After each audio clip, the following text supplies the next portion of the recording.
Welcome to Political Woodstock. We have a special edition today that I'm happy to bring to you. I have a family member.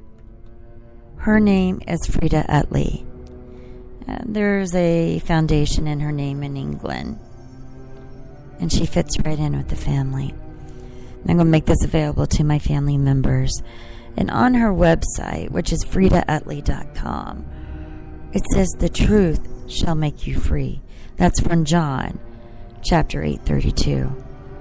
Freda-Utley has had some part in many of the grand and grim events of our time, and has known half the people worth knowing.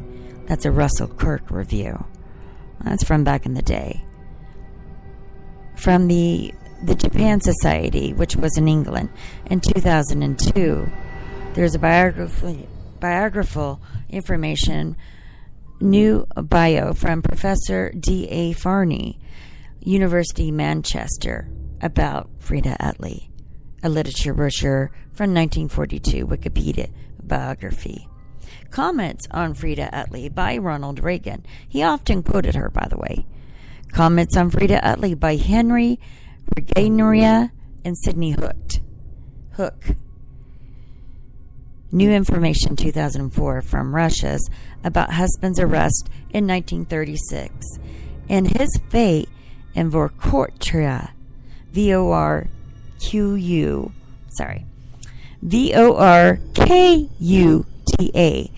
That was a concentration camp on the Arctic Circle's outer regions by the Soviet Union. Yes, the Soviet Union also had concentration camps. There's a documentary video on Freda-Utley and John Utley's escape from Russia and John Utley's search for his father. It's a Router News on release of film video. It's an interview with John Utley, Jon Utley, about his research in Russia. His father had been a true hardcore communist. Hence the treading of the water of Freda-Utley and how she turned against communism. You know, her play in the Red Scare in the 1950s. And the book that I'm going to read to you is called the-high-cost-of-vengence.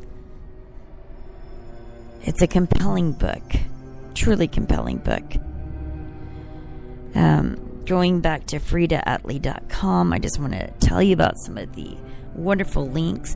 Executedtoday.com, historic commemoration of Arcadia.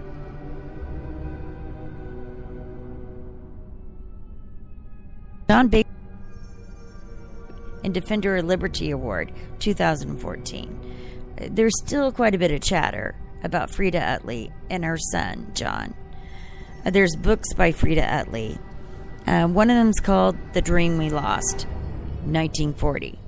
The first thorough analysis of the Soviet communism by an expert who lived in Moscow during the late 1920s and 30s. It was widely read by the non-Marxists, American intelligentsia, and established Freda-Utley as one of the nation's premier experts on communism. George Bernard Shaw, who was a supporter of my cousin, isn't that crazy? She was related to the American Utleys. It's just kind of crazy. And he wrote a letter July 8, 1937, about her husband, Arcadia Berdichevsky's arrest and imprisonment. They had not found out that he had been shot at that point. And his whole imprisonment, he led a starvation protest. To the end, he was still protesting. And because he was the leader of the protest, they killed him. They just out and out killed him. She was a leader of truth. And in the end, she was a purist when it came to communism. And because she was a purist, she saw the downfall of communism. The China story was about how Washington's policies led to communist victories. Details and dates: the national bestseller used in congressional hearings when General MacArthur was recalled during the Korean War. Its data was also later used by Senator Joseph MacArthur and recommended by General MacArthur. The book was a milestone in showing how the Third World gains by the communists were helped and facilitated in Washington. It inspired hope in many foreign lands that communist takeovers were not indigenous nor inevitable, as was often claimed in the 1940s. They have links to chapters like Milestones on the Road to Korea, Chapter 2, Too Little, Too Late. This site called freda-utley.com, and they have it in PDF form. When it's in PDF form like this, you can read it out loud, as I am doing. Now, we're not talking about that book in particular, but I know some people that listen to my podcast might be interested in it. Now, the-high-cost-of-vengence, that's what we're going to be discussing today. This was printed in 1948. It's the first critical book about the occupation of defeated Germany. Much still unknown or forgotten information. This is key because we were just as guilty as the Germans were in crimes against humanity. I know you're shocked. The United States of America were guilty in crimes against humanity. I know that's un-American to say, but my cousin saw this, and she wrote about it. If we looked in Road to War, Chapter 6, the Nuremberg Judgments, see also Milady and McCarthy below. They were the first analysis of the trials and have been a major research source of critical data. It is now again much quoted as World War II war crimes are addressed and re-examined by the U.S. and the United Nations with applications to the Balkans and Iraq. As a matter of fact, former UN ambassador Mohammed Sarkabi, someone that I have interactions with, he started the United Nations has a justice court, and he started that. And he referenced some of the writings that Freda-Utley did. I mean, think about it. You know, what you might write today may have an impact on your tomorrow, your kids' tomorrow. And Bosnia is a big part of the UN's Justice Court.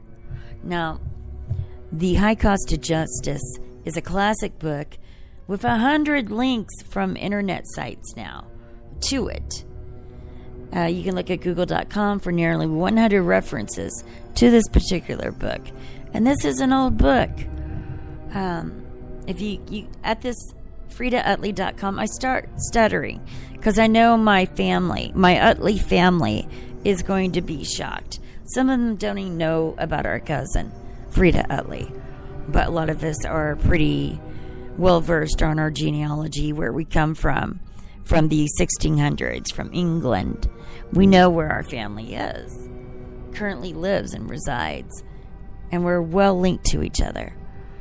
And I haven't really talked about Freda-Utley's. A few of us have. John Utley, for one, from New York. So, we come from slavers. We had our... Well, I guess it doesn't matter right now.